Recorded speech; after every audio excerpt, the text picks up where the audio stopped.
এই সিনেমার বাজেট 20 কোটি, ভাবা যায়? তো ফাইনালি শুভ্রজিৎ মিত্র পরিচালিত বুম্বাদ এবং শ্রাবন্তী চ্যাটার্জি অভিনীত দেবী চৌধুরানীর ট্রেলারটা দেখলাম, যেটা আজকে রিলিজ করেছে কিছুক্ষণই আগে। তো কেমন লাগলো ট্রেলারটা? তো দেখুন, ট্রেলারটা যদি ছোট্ট করে আমাকে এক কথায় বলতে হয়, ট্রেলারটা কিন্তু খুব ওকে ট্রেলার হয়েছে, খুবই ওকে ট্রেলার হয়েছে, ঠিক আছে। এবং দেবী চৌধুরানী যেরকম গল্প এবং তার সিনেমাটিক অ্যাপ্রোচ হওয়া দরকার, সেটা কিন্তু কোনোভাবে আমাকে ম্যাচ করতে পারেনি। আবার একদম খাজাও হয়নি, সেটা আমি বলছি না। তবে গল্পটার ব্যাপারে যদি ছোট্ট করে এখানে বলি, যেরকম দেখাতে চেয়েছে সিনেমাতে গেলে আরো আমরা ভালোভাবে দেখতে পাবো। এইখানে আমার মানে বেসিক্যালি মনে হলো যে সিনেমাটা না অনেকটা ফোকাস করবে ড্রামার ওপর, rather than action, high movement, high sequence, সেটার উপর অত ফোকাস করবে না। এটা কিন্তু বেসিক্যালি ড্রামার উপর ফোকাস করবে, যেটা ট্রেলারটা কাট যেভাবে কেটেছে ওরা, সেটা দেখে কিন্তু প্রত্যেকটা মোমেন্টে ফিল হচ্ছে যে it's kind of a drama film rather than a action movie. Okay, তো ফাইনালি এবার যদি আমি একটা কথা বলি এই সিনেমার গল্পের ব্যাপারে, যেখানে কথা বলা হচ্ছে যে দেবী চৌধুরানী খুব ফোকাস করে পুরো সিনেমাটা, রাদার দেন বুম্বাদা, মানে বুম্বাদার যে ভবানী পাঠক তার চরিত্রের ব্যাপারে এখানে খুব একটা কিছু বলা হয়নি ট্রেলারে। তো ট্রেলারে বেসিক্যালি ফোকাস করেছে যে দেবী চৌধুরানী তার যে পাস্ট স্টোরি, তার যে বন্ডিংটা, সেটা ফ্যামিলির সাথে যতটা দেখাতে পেরেছে, দেখিয়েছে যে কেন সে এই পথটা বেছে নিল। এবার এই যে পুরো যে ঘটনাটা ঘটেছিল যে এই সময় আর কি, সেই সময় ব্রিটিশদের বিরুদ্ধে কিন্তু হিন্দু মানে এই যে মানে ভবানী পাঠক যে কালীর উপাসক, পাশাপাশি কিন্তু মুসলিম যে সম্প্রদায় রয়েছে, তারা এক হয়ে কিন্তু ব্রিটিশ এবং এই যে জমিদার প্রথা, এই যে খাজনা প্রথা, এর বিরুদ্ধে লড়েছে, ঠিক আছে। তো এই হচ্ছে গল্প। তো এটাই দেখানো হয়েছে, যেটা আমার মনে হয় কিন্তু খারাপ দেখায়নি। ওরা বেশি কিছু এক্সট্রা দেখাতে যাওয়ার চেষ্টা করেনি, যেরকম গল্পের বলা রয়েছে সেরকম কিন্তু ওরা দেখিয়েছে। এবার যদি আমি আর একটা পজিটিভ দিক বলি, সেটা হচ্ছে এখানে শ্রাবন্তী চ্যাটার্জির পারফরমেন্স কাইন্ড অফ একটু বেটার, মানে অন্য সিনেমা থেকে ডেফিনেটলি বেটার। আমি বলবো না যে দেখে আমি ছিটকে গেছি, ভাই এটা কি উড়ে গেছি, ওরকম পারফরমেন্স আমার শ্রাবন্তী চ্যাটার্জি লাগেনি। আর দ্বিতীয়ত যদি বলি প্রসেনজিৎ চ্যাটার্জির পোর্শন গুলো, ড্রামার পোর্শন গুলো যেগুলো ছিল সেগুলো ভালো, কারণ অ্যাকশন সিন সেইভাবে রাখেনি। টিজারের কয়েকটা সিন দেখানো হয়েছে, ঘোড়া চালাচ্ছে, ওই তীর ছুঁড়ে মারছে, সেই জায়গাগুলো দেখানো হচ্ছে, বাট তার বাইরে কিছু দেখানো হয়নি ট্রেলার, ঠিক আছে। এবার যদি আমি নেগেটিভ দিকগুলোর কথা বলি, আর একটা পজিটিভ দিক আমি বলে দিই, সেটা তারপর নেগেটিভ দিকে যাচ্ছি। তো সেটা হচ্ছে বিক্রম চ্যাটার্জি ভাই বা music score, background music score, সেটা দারুণ। যে কটা কোশ্চেনে ট্রেলারে এসেছে খুব ভালো লাগছে।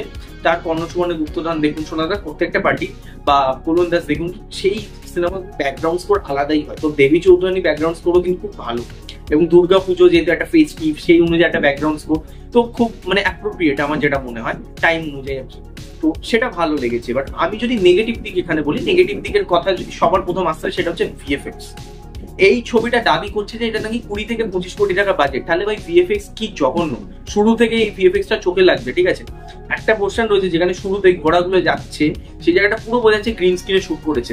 টিজারে আমাদের একটাই কমপ্লেন ছিল যে ওই যে ভিএফএক্স এর ঢাকার জন্য যেরকম আদিপুরুষের টিম করেছিল, অন্ধকার ডার্ক বেশি রেখে দিয়েছিল ইচ্ছা করে, এখানেও তাই করা হয়েছে, ঠিক আছে। রাত্রিরে পোর্শন জোর করে ঢুকিয়ে দিয়েছে, সিনেমা তো থাকতে চলেছে সেই পোর্শন গুলো, সেটা শুধুমাত্র ভিএফএক্স ঢাকার জন্য।